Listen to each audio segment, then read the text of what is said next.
Sirang zipper, pwede pang mabuo?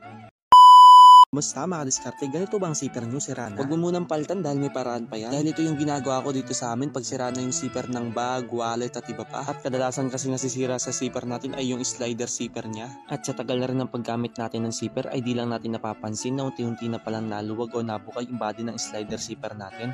Dahil dito pumapalya na yung ngipin ng zipper natin mga diskarte. Pero kadiskarte, pwede pa naman natin maibalik sa normal ng pag-zipper natin dito. Kailangan lang natin i-align yung slider zipper natin. Gamit ang plais, ipitin lang natin na magkabilang gilid dito pati na sa taas at baba. Ipitin lang natin ng place ng katamtaman para hindi mag-lock, baka mag-lock ito eh. Kailangan sakto lang. At ipitin mo na rin ng patagilid ang slider zipper para lumapat na ng ayos ang ating zipper at magamit ito ng normal.